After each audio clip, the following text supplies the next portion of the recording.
Hey guys, this is Debanjana and I welcome you all to my channel.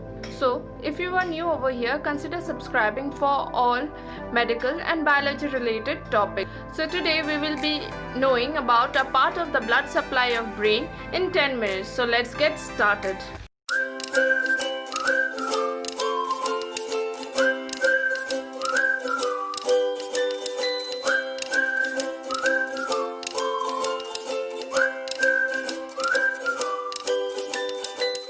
So today we are going to talk about circle of Willis.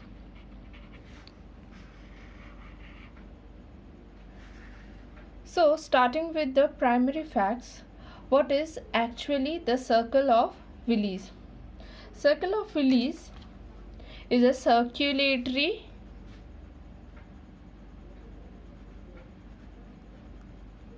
anastomosis. So it is a circulatory anastomosis that supplies blood to the brain and surrounding structures. Before going to the details, we must know circle of Willis is basically formed by which arteries. So which arteries forms the circle of Willis? Therefore, we must know the diagram of the circle of Willis, which will help you to understand better about this topic. So to start with, we are going to draw a hexagonal structures. So this is a hexagonal structure which is basically the circle of Willis we are talking about. So this circle comprises of 6 edges which consists 6 cerebral arteries. So these 6 edges consists of 6 cerebral arteries. So these are the 6 cerebral arteries. Now we know we have 3 cerebral arteries. Those are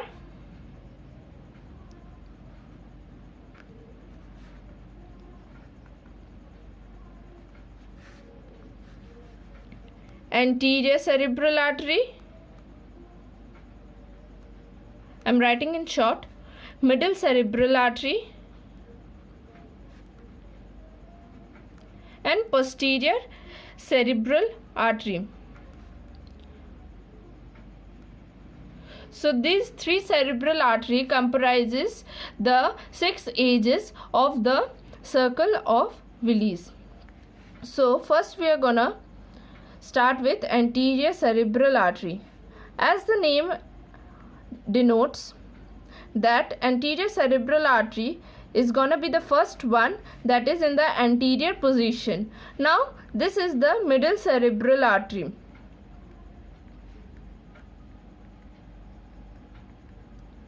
And lastly, we have the posterior cerebral artery.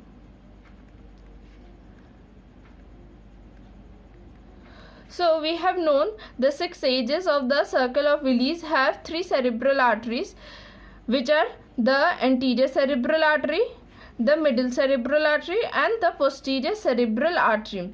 Now we are going to talk about the basilar arteries. So what is the basilar artery? Basilar artery is the conjunction of the posterior cerebral arteries. That is, basilar artery will connect by the conjunction of these two posterior cerebral artery connecting in the middle of the circle of Willis forms the basilar artery. So this is the basilar artery. Now what is the blood supply of the basilar artery? Now the blood of basilar arteries are drained by the 2 vertebral arteries. So these 2 vertebral arteries connects and drains the basilar artery. So the basilar artery gets the blood supply from these 2 vertebral artery. Now why do we have two vertebral arteries? So we have this two foramen transversarum in the spinal cord. These two foramen transversarum is the emerging structure of the vertebral artery. That is, the vertebral artery emerges from these two foramen transversarum of the spinal cord. Now, we have known about the anterior cerebral artery, middle cerebral artery, posterior cerebral artery, basilar artery and the vertebral artery. Now we have the internal carotid artery. I have drawn the internal carotid artery. This is basically where the anterior cerebral artery, this is whole of the anterior cerebral artery, the posterior communicating arteries and the middle cerebral artery meet, forms the internal carotid artery. So this is the internal carotid artery. Now we have two arteries left. So all these arteries are over. We have two arteries left. These are the posterior communicating artery. I have told about this when I was discussing about the internal carotid artery, and we have another artery, that is the anterior communicating artery. So anterior communicating artery is situated over here. This is the anterior portion of the circle of Willis. So this will be the anterior. Here the anterior communicating artery will be situated, and this being the posterior half, the posterior communicating artery will be situated over here. So we have basically completed the whole diagram of circle of Willis in short. So this is the circle of Willis having the anterior cerebral artery, three cerebral arteries, anterior, middle and the posterior cerebral artery. We have the basilar artery, which is formed by the conjunction of two posterior cerebral artery and the vertebral artery. So the basilar artery is drained by the vertebral artery, which comes from the foramen transversarum of the spinal cord, and we have the internal carotid artery. The brain basically receives blood from the three arteries, that is the vertebral artery, the basilar artery and the internal carotid artery. So these three arteries are the main supply, gives the main supply of brain, blood supply of brain. So internal carotid branch into smaller arteries. So this internal carotid artery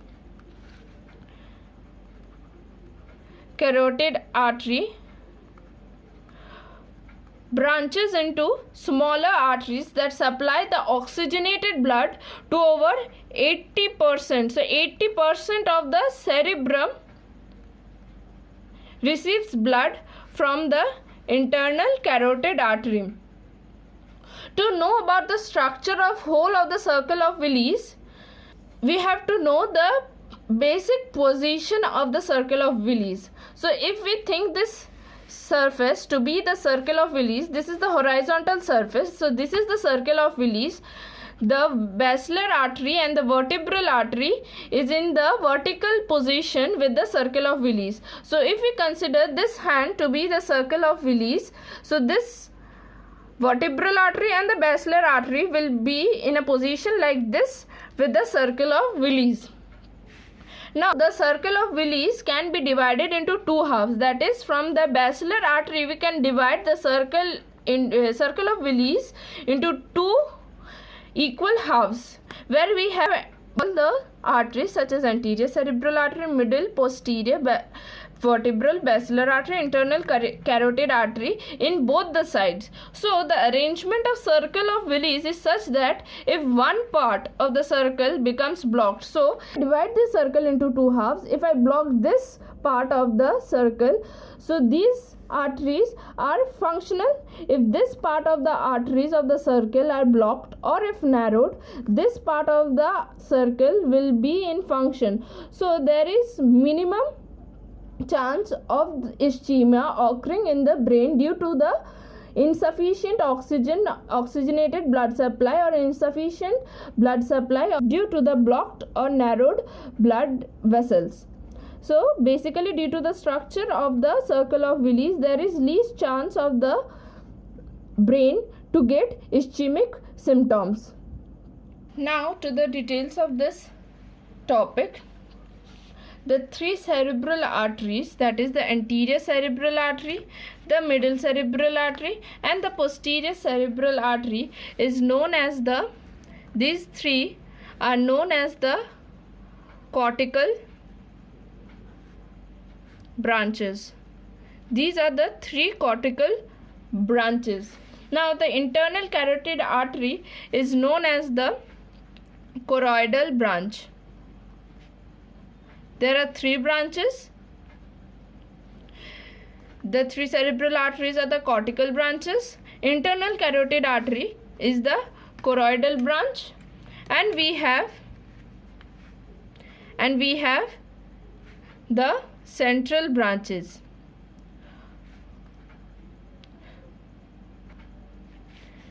What are the central branches? Central branches basically supplies blood to deeper structures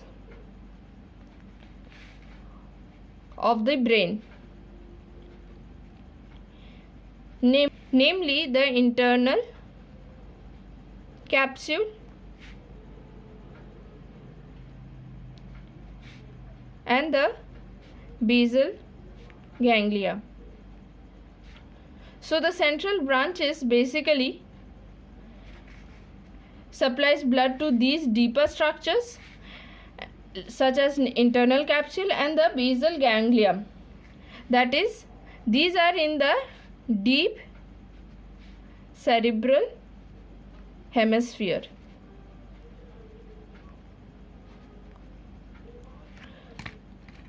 These are the three branches of the circle of Wills.